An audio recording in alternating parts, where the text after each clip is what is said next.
Okay, we are finally here. Oh my goodness, this is Jennifer with the Academy of Holistic Healing.com and my dear friend Michaela Kennedy. Hi, starting my own business. And it's funny. I think even people who have long businesses for 20 years are still doing basic moves that flub up, and Yes, and 80% of all technology is flub ups anyway, isn't it? well, it has been one of those really bizarre days. I have been given opportunity after opportunity to back out of today, and it's about honoring the commitment, showing up, about showing the transparency of, yes, I know what I'm doing, and there are some days that technology is the bane of my existence. Fortunately, my main business thrust has nothing to do with technology.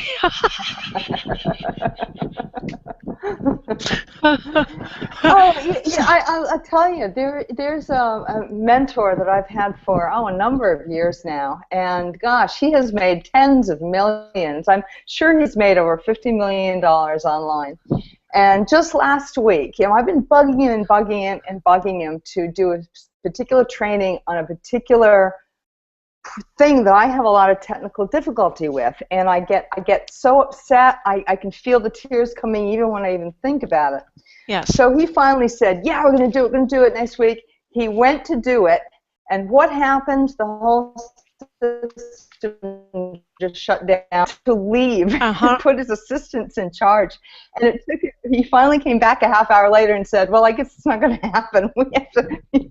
Somehow we ended up getting, we ended up at the end of it getting what I wanted, getting what I needed to continue. But it happens to the best of us. It happens to all of us, and it's never anything we need to beat ourselves up over.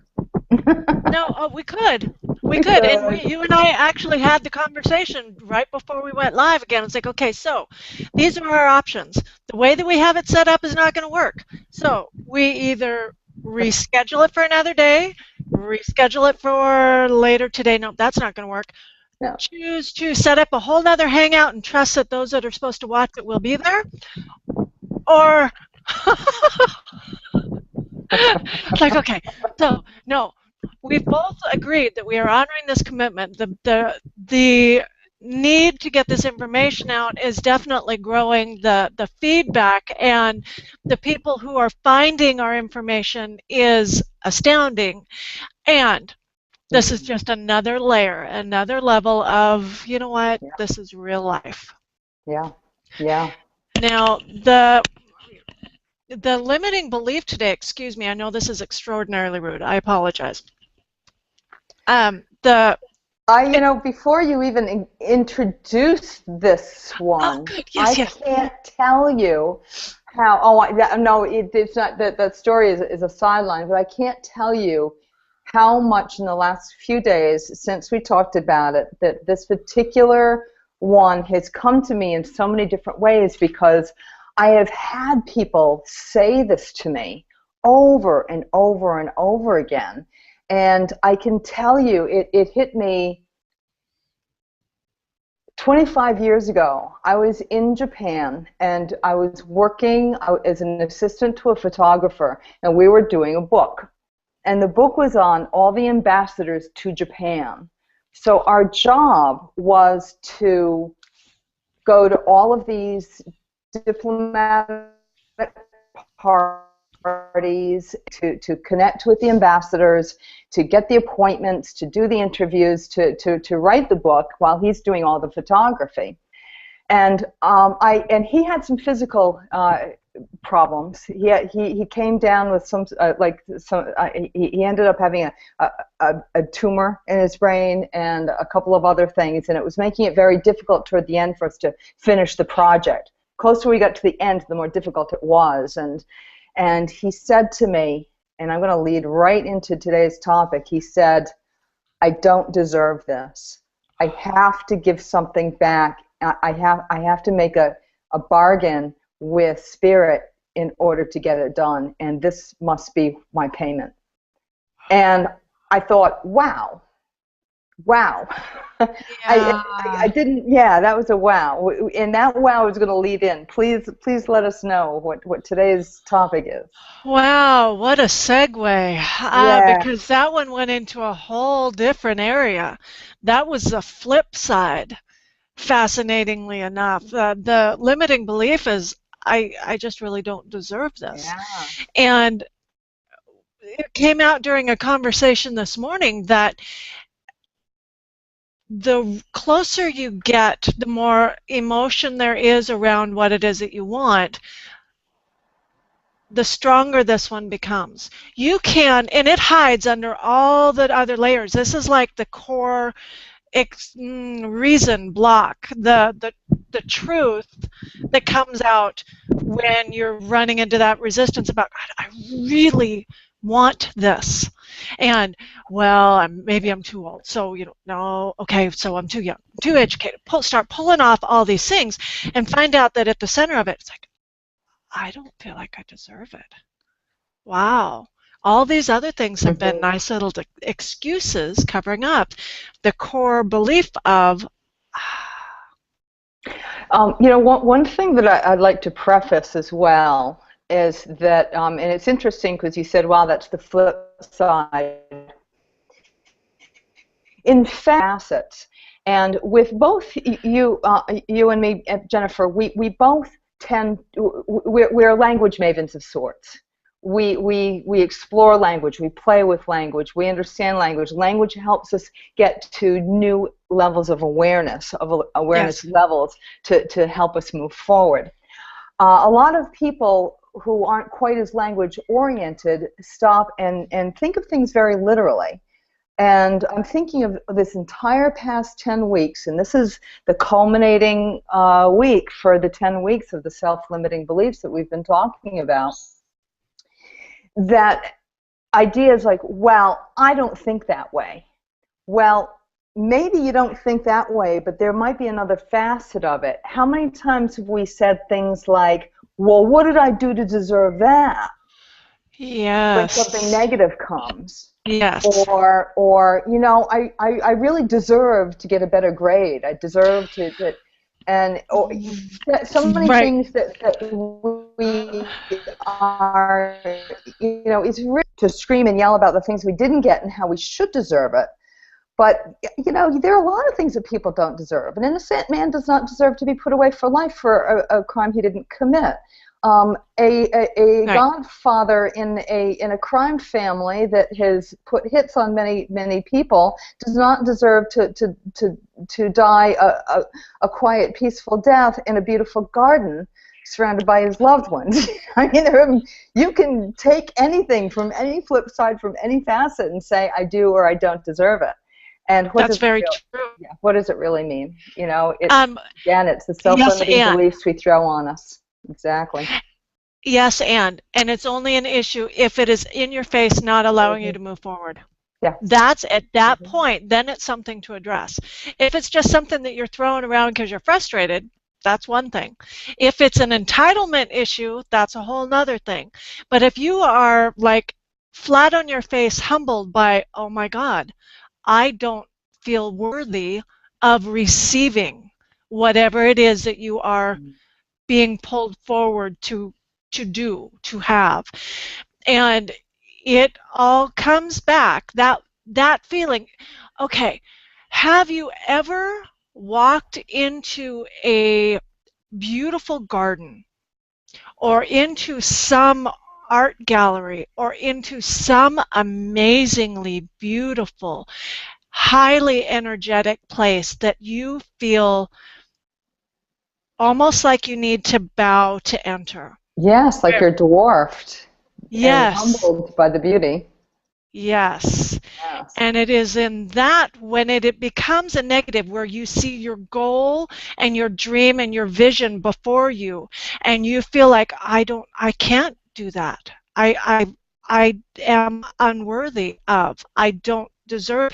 And it's funny because I keep putting my head down because that is the feeling inside of Mhm. a it's a subjugating, but it's also a truly lowering of I don't deserve this. You're giving me something that I don't deserve.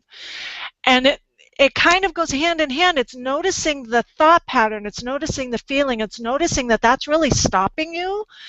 And it's the understanding that there's a receiving issue.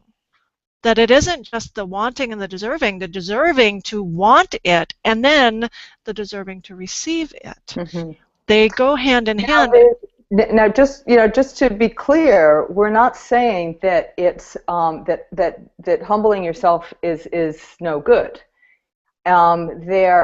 We humble ourselves every time we help other people. When we get out of our ego place, because really we're talking about an ego set, whether it be really inflated ego or deflated ego, it's still coming from a place of ego that I do not deserve. Mm-hmm. But if you are putting like people put themselves on pedestals and they think, well, what I deserve this stuff, or they put other people on pedestals saying I don't deserve it. It's good to admire others. It's good to put yourself in a place of service. That's a very important place. That doesn't mean that you don't deserve the thanks, that you don't deserve all the riches that come along with putting yourself in that altruistic space. Yes. So this one actually it presents itself as a not deserving, but the real issue is not being able to receive. Yes. So it shows up like this, but it is actually this. Mm. And it's really fascinating because, like, well, people say, well, yes, I feel like I deserve that. It's like, okay, so let's do a little visualization. If you honestly feel this way, awesome, fabulous, so that there's something else going on. Let's, kind of whittle this away. So imagine, and this would be a great exercise for people, to close your eyes and imagine yourself in a room of your greatest supporters, your friends, your family, those that truly love you and support you. And there is a stage. Everybody is focused on the stage. And you go walk up onto the stage, and on there is this thing, this accomplishment, this accolade, this whatever it is that you are wanting, and it's there for you. How do you feel? What is the first thing that comes to mind? Are the people in the audience judging you? Are the people in the audience cheering? Are they saying things? What is it that they're saying? What is it that the person who's presenting this thing to you, how do they look and feel towards you? And when you see it and they hand it to you, do you readily accept it? Or just like, oh, no. Oh. No. Or is it, yes? So it's a fascinating exercise to see what inside you feel once you get out of your head. Yes. A lot of that is just learned knee-jerk reactions, like, oh, what a beautiful dress. Oh, this old rag. What's wrong with just taking the compliment and being happy with it? So would that be that's the receiving? That's small. The receiving part. Yeah. But unless we can start to acknowledge that we have difficulties in that area, it doesn't matter how much work we do, doesn't matter how great we are at what we do. If we have difficulty allowing it in, something will always happen to make sure that it doesn't come in. I don't know if that was clear. Yeah, for me it was very clear because most like great speakers that have had huge successes in their lives will tell you that the bigger the success, the more obstacles that are going to be thrown in your way. It's not going to be given. If success were that easy, we would all have it. We would have erased poverty eons ago. Mm-hmm. But we need to. It needs to be committed, and we need to understand that we are deserving. Yes, and your comment about the bigger the success, the more the setbacks. It's because you're having to do your own work. You're having to work through all of these Yes. things about reconciling the worthiness, about really getting to a place of acceptance and receiving and being grateful for the receiving, about seeing things as they are and understanding, okay, this simply is. This is what it is. And find the things that you like, find the things that you don't like, find the things that are not acceptable that you really need to take action and change. Realize that there are some things that simply have time to change. Yeah, and as we change all of these things, we start to be able to leverage our support because we can recognize what's supporting us. Yes. And sometimes they come from very unexpected sources, which, can I tell my story now? Absolutely. What happened to me? This is pretty hilarious.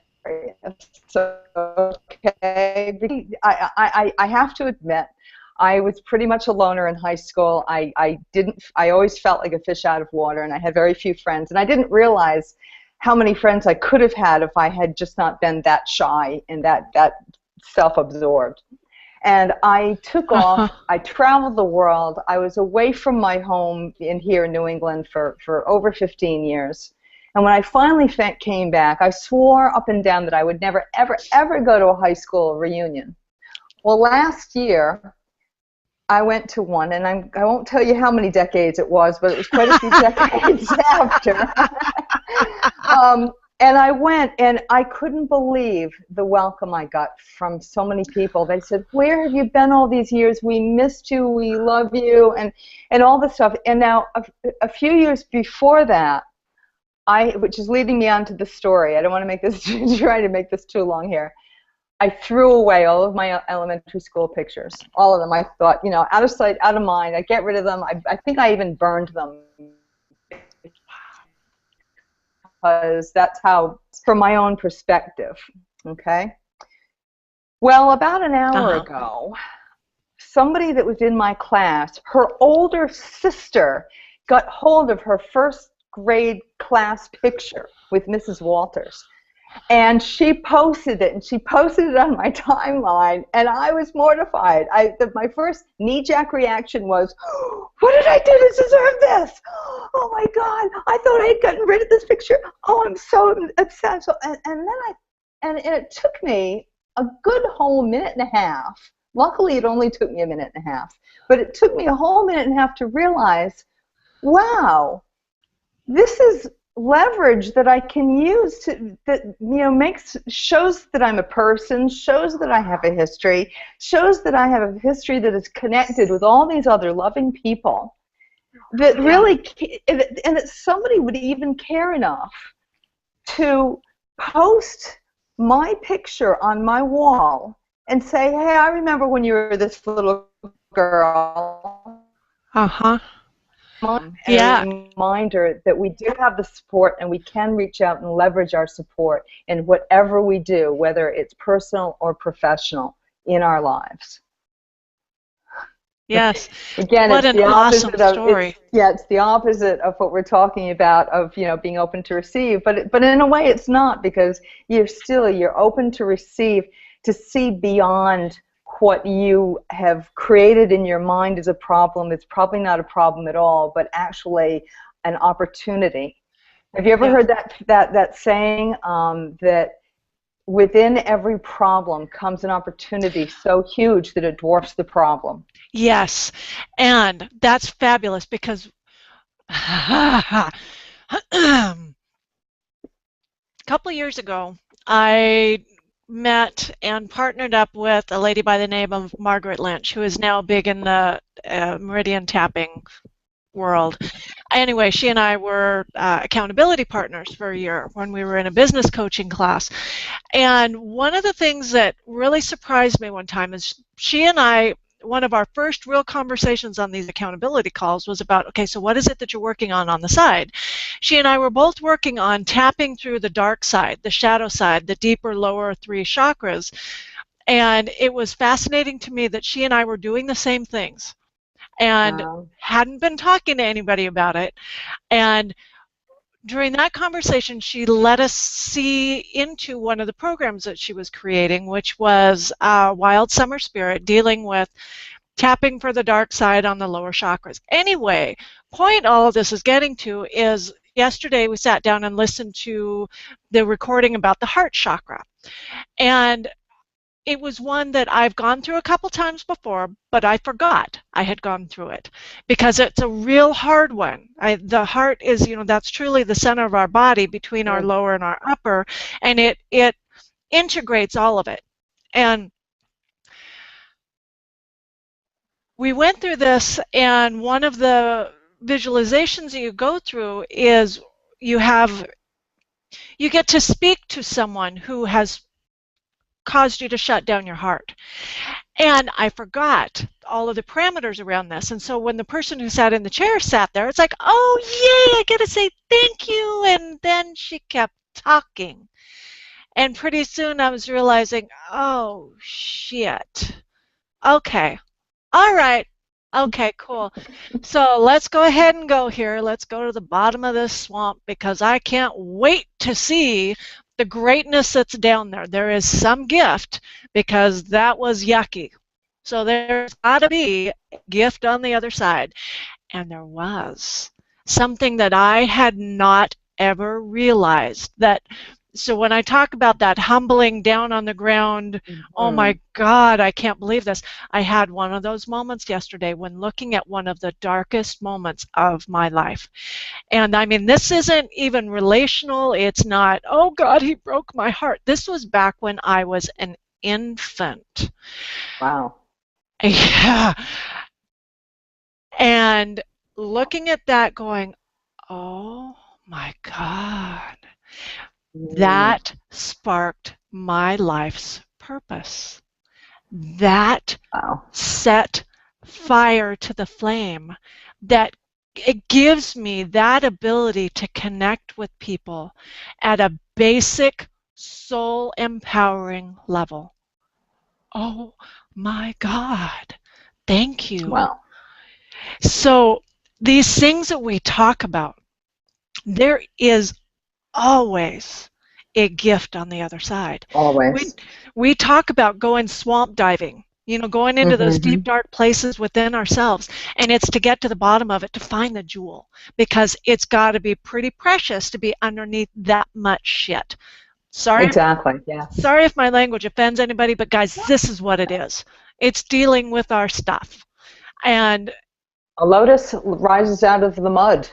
Yes. And a diamond needs to be polished. Yep. And we go through things that we don't understand. All we see is our hurt and our pain and our frustration and our loss. And I'm not making light of those. But what I'm saying is that since we're talking about our childhood stuff, do you remember an old camp song where you talk about you're trudging through and you keep coming to all these obstacles? I wish I could remember the song, but it's a really cute kid song. And every single time you have to go through whatever it is. And they say you can't go around it, can't go over it, can't go under it, got to go through it. I just remember that from Sesame Street. maybe that's where it came from. I don't know. I don't remember where it came from, actually. So if anybody's listening to this and they remember what that camp song is, leave a message for us. Because otherwise we're going to be... I bet Kathy, the one who left that picture on my wall, would know. Well, what a great gift, though, because for someone who is a self-proclaimed loner, to see yourself in a group of people, that's awesome. And granted, you might not have been there by choice, you may not have liked them all, yet it's something that you can build on. You can see yourself in a group of people, and you can see that your perspective and your way of viewing it kept them at a distance, but you guys were all together.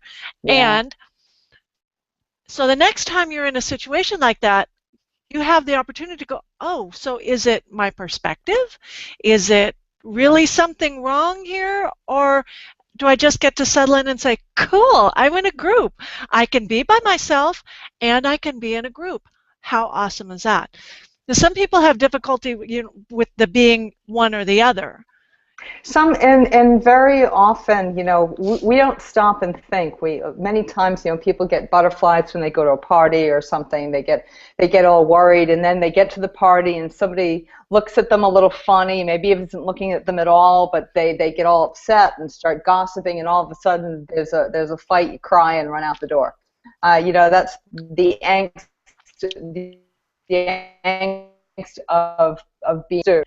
But as I get older, Yeah. I found that, this is true with many of my friends because we've talked about this, there's one little difference, and it's before you go into a party or a social situation or a business conference or whatever it is that has got you worked up in a negative way, to breathe and relax and do say, I deserve to be loved by everyone, and I deserve to be expected to be accepted by everyone. Mm-hmm. And to walk in and know that everybody in there is probably just as nervous as you are if they're lost in their own little nervousness about it. Treat them the way you want to be treated. Yeah. Yes. I know that everybody in here likes me and is my friend. Uh-huh. And you go in there, and that opens doors with everything. It opens doors in your personal life, in your professional life. And I've got a perfect story about that too. It was last month in June.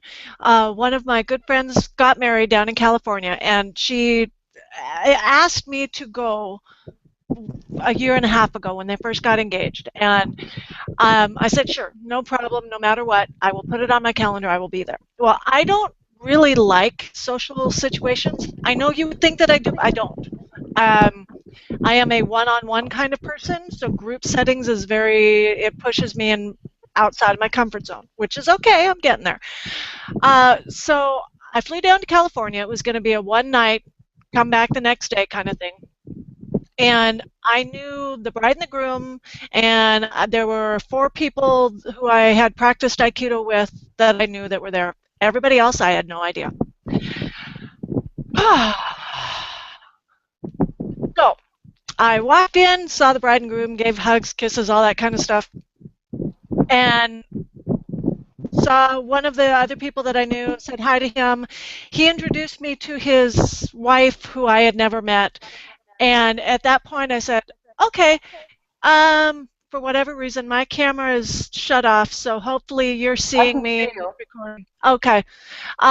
Anyway, so I went up, and after we introduced, I said, I'm really awkward in social situations, and I only know about 5 people who are here, so I can imagine that you're kind of in a similar situation because you don't know any of these people other than your husband. Can we hang out?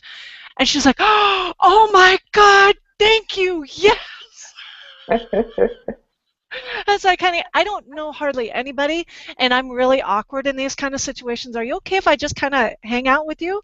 And it was so funny, her reaction. She was like, oh my God. She goes, I didn't know how to say anything to you about that, because I feel out of place here too, and I was just going to go sit in the corner by myself. And so we both ended up having a great time, and I ended up with a new friend out of the whole thing. Yes. It was just by being able to say, even if it's just one person that you open up to, it makes all the difference. Yeah, hey, I'm uncomfortable. Do you care if we just can I take up this spot right next to you? Are you okay with that? I'll sit here and mind my own business. So yeah, learning to step outside of ourselves and letting down the pretenses and being okay with, this is where I'm at, this is who I am, and I'm okay with it. Can you be okay with it too? And if not, then that would, it's just really funny when we step outside of ourselves a little bit, and it opens doors for people to be themselves too. Absolutely. So the next question that comes up, with the deserving receiving thing, it's a kind of a fun. Say, is there a document today? No. Okay, no worries. I just wanted to ask, not that there needs to be, because this is pretty basic stuff. But I was just wondering if there was. Yeah, no, and it's okay. And it's funny because this is basic and yet this is core. That this one right here that we're touching at, the culmination of all of this, it is core. And it's one of the things that we're actually going to be talking about in the beginning chakra class, about what does that belief system actually look like, and how does it color things, and how to work through it. And I will be giving more information as the class actually launches. And I had a great question. Someone had been watching us and they sent an email saying, you know, I'm running into all these kind of things. Do you have any suggestions for me on how to start working through and reconciling all of this? And it was such an honor. It was awesome it's been so great to meet people who are listening in and learning and realizing that there's an open door. You know, what are your questions? What are you working through? How can we help you? And, you know, just basic suggestions that apply here as well. Start journaling. Start practicing mindfulness. And I was asked, what does that mean? It was a brilliant question because I use the word a lot. Like, ooh, define mindfulness. The word being aware of oneself. I thought it was like, what is journaling? To go get something. Oh. No, the question was, what is mindfulness? What? No. Yay. What is mindfulness? That's a great question, because we are, you know, when I look back on growing up, I never remember really being taught how to focus. We were told to focus and told to be aware or beware, but we were never taught how to raise awareness, how to bring focus in, how to be mindful of something. Yes. If you're British and you're watching this, maybe you know Mind the Gap. This one, when you step onto the train, that little gap, they always say mind the gap, to be careful. So mindfulness, being careful of your mind, being focused, and seeing how your mind is working and how it is playing games with us. So looking at that. Yeah, being aware of our thoughts and our actions and the consequences and our emotions, and always going back in and asking questions. You know, oh, interesting, that thought came up. Why did that thought come up? Did I really think that? Do I really believe that? Is that my voice? Is it someone else's voice? Yeah, changing the conversation inside your brain. Yes, it's starting a conversation with yourself. Yes, exactly. Instead of having to blame or criticize or judge everyone out there to make yourself feel better, it's mindfulness of self. What are my thoughts? What is my self-talk? What is the things that come out of my mouth? Is that really how I feel? Is that really what I think? Was that accurate in describing what was going on in that situation? Am I putting blame outside when blame is actually here? Am I putting accolades out there when they should actually be here? So mindfulness to me is becoming self-aware of thoughts, emotions, the stuff going on in our heads. You know, Jennifer, I got to be honest with you about something, because we've talked about this over the last few weeks. And when we first started, we knew that we wanted to do these 10 self-limiting beliefs, but we weren't really sure where we're going with it. It's, as anybody can tell that's watching it, we're a bit loosey-goosey with this, but we always draw it back in. And again, you know, we all have self-doubts. And one of the self-doubts that I know I had, I don't know if you did, I think you did because you mentioned it last week, are we touching people? Are we really getting to the heart of the matter? And since we touched on that last week, it suddenly hit me, because I was being mindful of what we're doing and mindful of what other people are doing. And I realized we know a lot of marketers. We know a lot of really great marketers. We know some stinky ones too, and we've all been bad at some point, right? But the thing that's very interesting is that where, how can I say this? That's so funny. I got so caught up in mindfulness that I got too excited and I snapped and I lost it.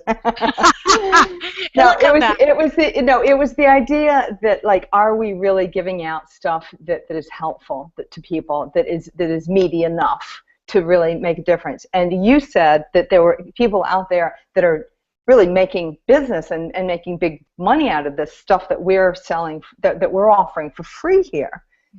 Limited time, of course, that we're offering it for free, but nevertheless we are. And it got me to observe other people and saw that every other person who's out there marketing in whatever niche, whether it be helping people to make a book, or helping people with affiliate marketing, or helping people to learn how to do content, or whatever their specialty is, or whatever their product is, to take that specialty or service or that product and get out every marketing with mindset and with all of these beliefs. I can't tell you how many times, and I wonder if people if they've actually been watching us and lurking, because it's these high-powered, high-profile guys that are saying the same stuff that we're saying, except for one big key thing. They say, look at this self-limiting belief and change it. Don't do that. And then they go into their product or their service. Yes. Yep. What we're doing here is we're staying with the core. We're staying right with the core, and we're showing you how to do it. Yes. It's like a teacher in high school saying to the kids, do your homework. And the kid says, but I don't know how. And they said, of course you do. Just do it. Just do it, and you'll figure out how to do it. Right. Well, maybe that works, and maybe that works for somebody that's loaded with testosterone too, because guys like to scare themselves. They do like to go out there. Yeah, women like to know what's going on. but it's getting back to that high school student. It's study skills. They cannot study unless they know how to study, and they know good study habits. Right. And good study skills. And this is what we're offering here. We're offering some really basic transformative skills to help transform your awareness to the next level, to help clear the clutter so you can move forward in whatever niche you're in, or whatever personal setbacks you have, or physical or mental or whatever it may be. Yes, and brilliant way of bringing it around, because my clientele is those people who have made it, who have reached the pinnacle, and they're not happy. They're looking to change. They're looking to go into a different arena, and they can't shift gears because of all these limiting beliefs. Because the path that they took was very simple. It was very aligned with where they were supposed to go according to their family or their society. When they decide to get off that path and follow their path, then all of this stuff comes up. So when people say, be mindful, do this, don't think like this, but they don't give you the how, that compounds the learning process of whatever it is that they're trying to teach you. It puts you into a place of going, but I don't know how, and there's no door open to ask the question, so am I really stupid because I don't know how to do this? No, it's not that at all. People haven't been taught how to. It's really easy to say, just do it. And but how do you do it? Yes. And that, you're absolutely correct. And it is slowing down. It is stopping. It is taking a moment to take self-inventory and start looking inward again, because the answers aren't out there. They're all in here. Yeah. And I read something. And if you don't meditate, start with learning some basic meditation techniques. Yeah. I read something that was absolutely beautiful the other day, and this is a perfect thing to end up on, that the night sky would be horribly blank with only 1 or 2 stars. That the night sky requires all of those brilliant, beautiful stars to be as magnificent as it is. And our planet needs all of us to shine, to be the magnificent place that it is meant to be. That's right. Wow. I like that. Wow. Yeah. I love that. Love that. Now, I will be, I'm actually heading out of here in a half an hour to get on an airplane. Well, you know what? You could just give us a couple of more minutes because I have a few Yeah. things to say. Okay. It's been a great 10 weeks. If anybody is watching this for the first time and they're saying, well, yeah, you say that you've given us the how, but now it's the end. Well, we already have given it to you. And if you haven't gone back and watched our previous Hangouts, go back to the beginning. Watch them. Spend the time. And, give up one of those TV shows and choose that hour to watch us instead. Yep. Because one of them are techniques. And those techniques, if you're just watching and not being mindful, you're going to miss them. Sit there, be mindful as you watch. And when we mention the techniques, when they come up, write them down and then use them to practice. Yes. We have been, Pen and we've, paper. exactly. I mean, here we go, starting to write. Look at that, this is how you find out what journaling is, find out what the meditation is. And from all that we have taught you how to clear the clutter in the last 10 weeks, the next 10 weeks is going to be, okay, now that the clutter is cleared, how do you tap into that creativity? How do you keep yourself clean so that you're moving forward? Yeah, and I do want to let people know that you probably haven't cleared out all the clutter. We never do. It's becoming That's why aware we always go back. No. That's why the masters always go back and practice the basics. Yes, and you've been able to identify them. You started to work on them, you're becoming mindful of them. Yes. So that when they show up, you know how to identify it. It's like, oh, wait a minute, I've been here before. This is another layer of this. What do I do? Oh, yeah, I can do this. So you've been given tools on how to, one, acknowledge and identify what may be coming up in front of you, as well as being given tools on how to work your way through it. So you probably haven't gotten through all of the clutter, yet you know how to, when you come up against that next box that's on the floor, right in the way of where you're trying to go. Right. So anyway. Great stuff. Absolutely great. Yes. Thank you so much for your time, Jennifer. It's been awesome. Yeah, you too, Michaela. I'm looking forward to the next 10 weeks with the creativity, because this is, I love how this is. Getting into some really deep, it's supercharging, a turbocharger. That is the plan. Okay. All righty. Thanks, everyone. And we will be back next week on track, on time. With the beginnings of creativity, the foundations, the law of creativity, and how you tap into it. Awesome. I'm so looking forward to it. All right. Thanks again. Michaela, as always, it's a blessing. Thank you, Jennifer. Namaste. Bye. Bye.